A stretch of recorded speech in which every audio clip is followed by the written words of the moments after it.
Welcome to the bird media. నేను మీ Pawan Krishnamurthy. Narsipatnam doctor Sudhakar కొత్తగా చెప్పాల్సినటువంటి పేరు కాదు. రాష్ట్రంలో ప్రజాస్వామ్యాన్ని నిలబెట్టడానికి బలైపోయినటువంటి ఒక ప్రాణం.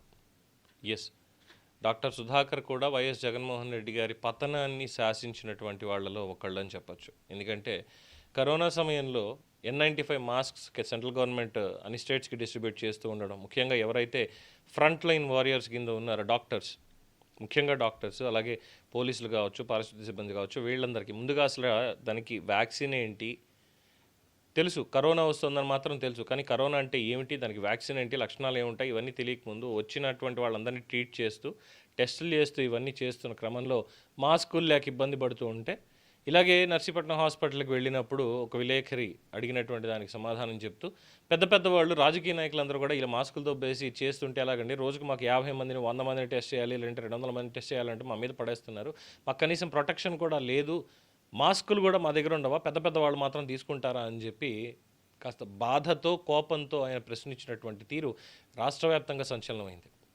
ఇంకా ఆ తర్వాత చూసాం వరుసగా ఏం జరిగింది అనేది.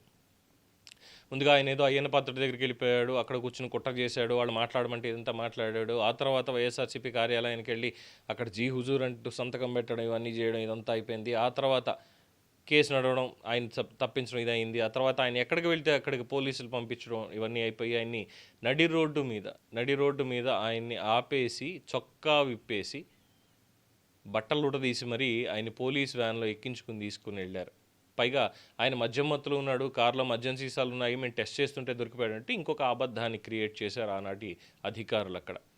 సో అయింది. ఆ తర్వాత ఈ మనక్షోభతోటి వీటితోటి ఆయన ఆత్మహత్య చేసుకున్నాడా, హత్య తెలియనటువంటి పరిస్థితి. అంటే ఇది సామాన్య ప్రజల మాట. బట్ అఫీషియల్ రికార్డ్స్ ప్రకారం ఆత్మహత్య చేసుకున్నటువంటి వ్యక్తి, అది కూడా అవమానాలు తట్టుకోలేక. వాళ్ళ అమ్మగారు కూడా ఇదే చెప్పారు, సుధాకర్ ఎవరికి అన్యాయం చేసేటువంటి వ్యక్తి కాదు, చాలా సౌమ్యంగా ఉంటాడు ఇది అని చెప్పని. ఆ తల్లికి ఆ కొడుకును దూరం చేసేదాకా ఆనాటి ఉన్నటువంటి పాలకులు హింసిస్తూనే ఉన్నారు, వేధిస్తూనే ఉన్నారు, అవమానాల పాలు చేస్తూనే ఉన్నారు. సో దాన్ని ఎప్పటికైనా సరే క్లియర్ చేయాల్సిందే. ఆ కుటుంబానికి కలిగినటువంటి వేదనని మనిషినైతే తెచ్చివ్వలేం, కానీ ఖచ్చితంగా మద్దతుగా ఉంటాం, అండగా ఉంటాం అంటూ కూటమి తరఫున ముందుగా ఎన్నికల ప్రచారంలోనూ, ఎన్నికల కంటే ముందు కూడా అనేకసార్లు చంద్రబాబు నాయుడు గారు చెప్పడం జరిగింది. తెలుగుదేశం పార్టీ తరఫున కూటమి ప్రచారంలో భాగంగా కూడా డాక్టర్ సుధాకర్ గారి గురించి ఎన్నో విషయాలు చెప్పడం జరిగింది. అధికారంలోకి వచ్చిన వెంటనే ఖచ్చితంగా న్యాయం చేస్తూ ఉన్నారు. 18 నెలల సమయం తర్వాత కూటమి ప్రభుత్వం ఎట్టకేలకి డాక్టర్ సుధాకర్ జరిగిన అన్యాయాన్ని సరిచేసేలాగా చర్యలు అయితే తీసుకుంది. దానికి తగ్గట్టుగా ₹1 ఆర్థిక సహాయం అందించడంతో పాటు ఆయన కుమారుడికి పదోన్నతి గ్రూప్ 2 ఉద్యోగం ఇస్తూ నిర్ణయం తీసుకుంది. సో మొత్తానికి 5 ఏళ్ల తరువాత, దాదాపుగా 5 ఏళ్ళు ఆల్మోస్ట్, డాక్టర్ సుధాకర్ కుటుంబానికి న్యాయం జరిగింది అని చెప్పడంలో ఏమాత్రం అతిశయోక్తి లేదు. అలాగే దీని మీద సిబిఐ ఎంక్వైరీ నడిచింది. సిబిఐ ఎంక్వైరీలో కూడా సంస్థాగతంగా సాటి ఉద్యోగులు ఎవరైతే ఉన్నారో వాళ్ళు, కొంతమంది రాజకీయ నాయకులు, వీళ్ళే కారణం ఆయన ఆత్మహత్య చేసుకోవడానికి అని చెప్పి వాళ్ళు కూడా ఫైండింగ్స్ అనేవి రికార్డ్ చేశారు. ఇది కూడా తెలిసిందే. సో చంద్రబాబు నాయుడు గారి ప్రభుత్వం ₹1 వారి కుమారుడికి గ్రూప్ 2 ఉద్యోగాన్ని అందజేస్తూ దానికి సంబంధించినటువంటి ఉత్తర్వులు వెలువరించింది. దీంతో ప్రజాస్వామ్యం కాపాడబడింది, ప్రజాస్వామ్యంలో న్యాయం జరిగింది అనేది వాళ్ళ కుటుంబం చెప్తున్నటువంటి మాట.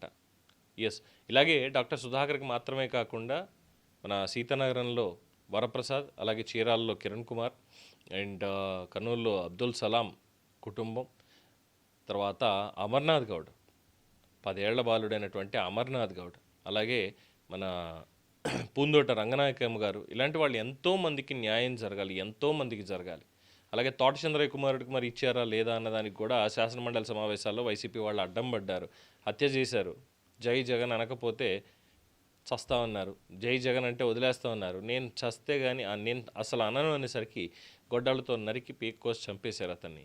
సో అతనికి కూడా న్యాయం చేస్తామన్నారు. అతనికి న్యాయం చేస్తామంటే బొత్స సత్యనారాయణ గారు మండలిలో అడ్డుపడ్డారు అనేది అందరికీ తెలిసినటువంటి విషయమే.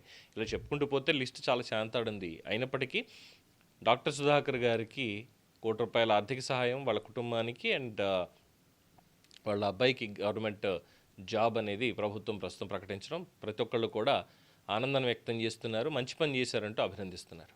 దీని మీద మీ అభిప్రాయాన్ని కామెంట్స్ రూపంలో తెలియజేయండి. చూస్తూనే ఉండండి ది బర్డ్ మీడియా.